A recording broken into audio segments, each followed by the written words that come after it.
Halo semuanya, Assalamualaikum warahmatullahi wabarakatuh. Perkenalkan, saya Nurul Humayroh, mahasiswi UIN Jakarta, semester 3 dari Prodi Pendidikan Guru Madrasah Ibtidaiyah. Dan hari ini saya akan menganalisis suatu pencemaran lingkungan yang terjadi di Indonesia. Untuk lebih lanjutnya, mari kita tonton video berikut ini.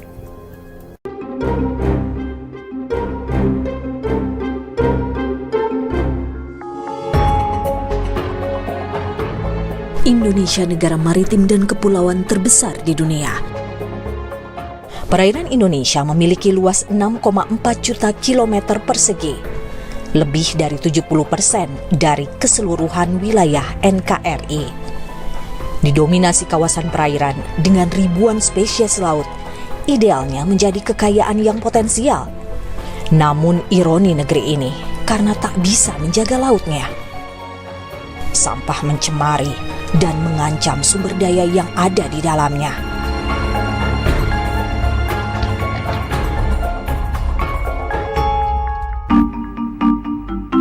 Kadang-kadang itu ikan tuh nggak mau deketin. Karena apa? Karena limbah dari sampah itu. Limbah kotoran dari rumah tangga, dari kotoran itu.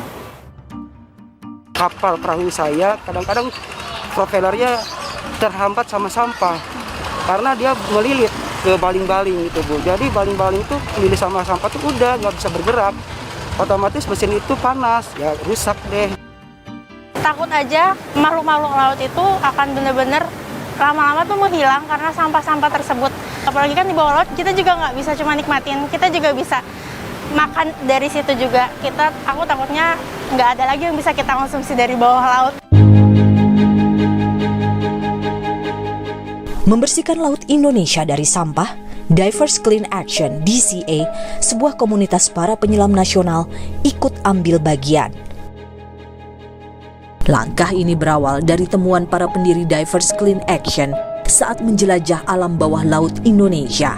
Mereka menemukan berbagai jenis sampah, seperti sampah plastik, besi, hingga tekstil.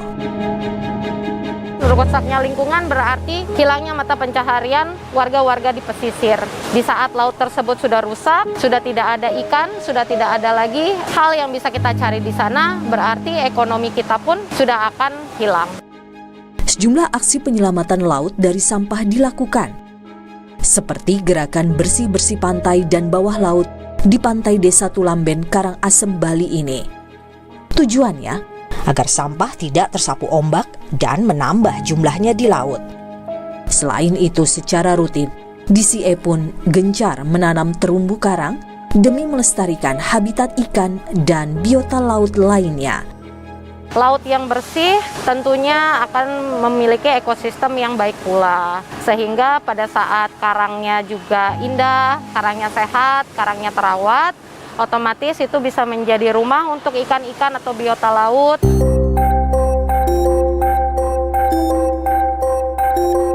Kerusakan lingkungan akibat sampah di laut berpotensi merugikan negara hingga ratusan miliar rupiah. Setiap 1 ton plastik itu akan merugikan tingkat ekonomi 3.300 sampai 33.000 dolar per ton. Berarti kalau misalnya Indonesia dikatakan menghasilkan sampah plastik dari daratan ke lautan itu sekitar 600.000 ton, antara 28 miliar sampai 282 miliar per tahunnya yang hilang karena plastik. Memang itu sangat tinggi, dan itu kan jumlahnya selalu mengakumulasi, mengerikan. Kalau misalnya itu terjadi, ancaman buat kita nanti mau menghadap kemana, mau melihat kemana? Maka demi menangani pencemaran laut, negara membentuk Tim Koordinasi Nasional TKN Penanganan Sampah Laut sejak 2018 lalu. Targetnya, Indonesia dapat mengurangi sampah hingga 70% pada tahun 2025. Regulasi soal sampah tak bisa hanya berasal dari pusat. Peran serta pemerintah daerah tak kalah penting. Harusnya pemerintah-pemerintah daerah lain dan bahkan harusnya pemerintah pusat itu mengajak pemerintah daerah untuk mengeluarkan kebijakan pembatasan sampah, mulai membatasi tidak lagi menggunakan styrofoam, sedotan plastik, kemudian kantong plastik sekali pakai.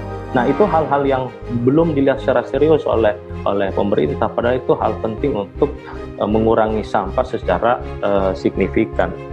Dan saat ini kita lihat sebenarnya sudah hampir 57 daerah yang menerapkan membuat kebijakan pembatasan plastik sekali pakai itu.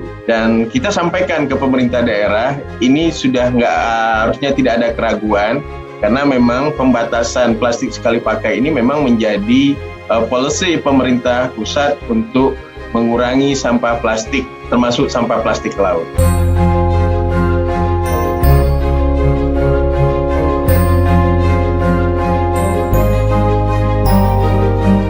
Sebagai negara maritim, lautan adalah masa depan Indonesia.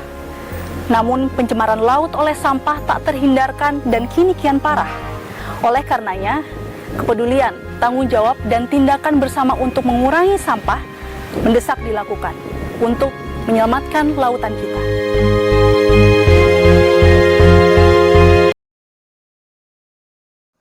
Sebagai negara maritim, perairan Indonesia menjadi surga bagi keanekaragaman hayati. Jargon ini sudah diagungkan sejak dulu, namun nyatanya perairan Indonesia kini mulai menjadi tempat sampah.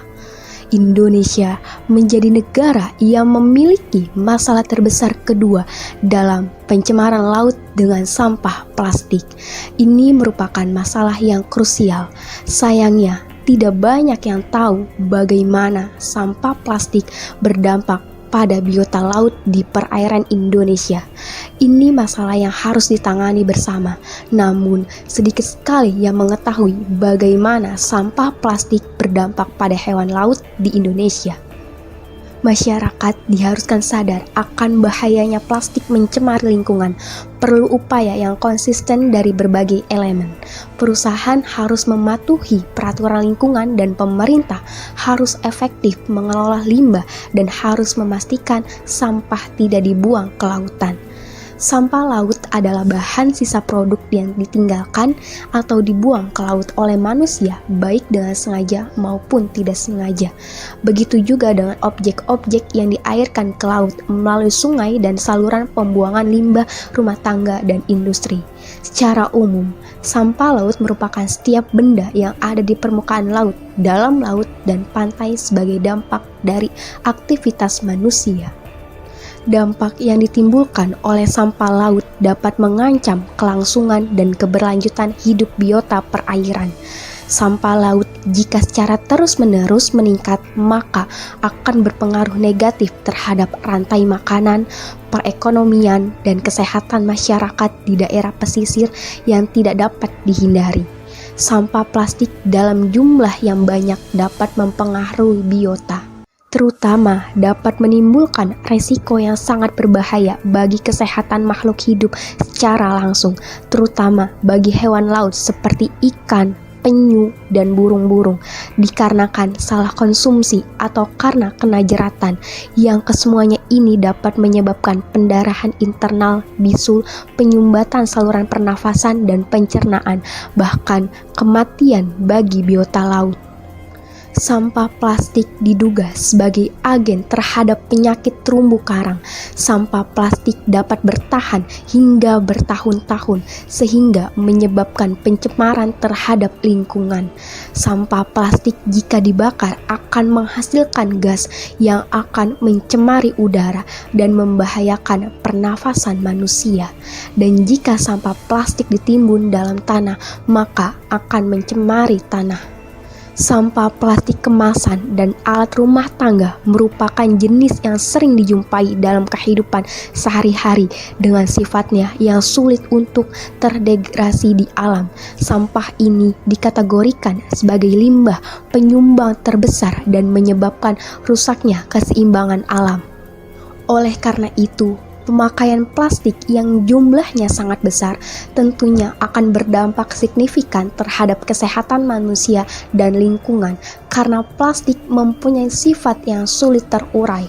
Plastik diperkirakan membutuhkan 100 hingga 500 tahun hingga dapat terurai dengan sempurna. Dengan demikian, pemakaian plastik, baik plastik yang masih baru maupun sampah plastik, haruslah menurut persyaratan. Selanjutnya adalah rekomendasi. Yang pertama, bagi pemerintah daerah.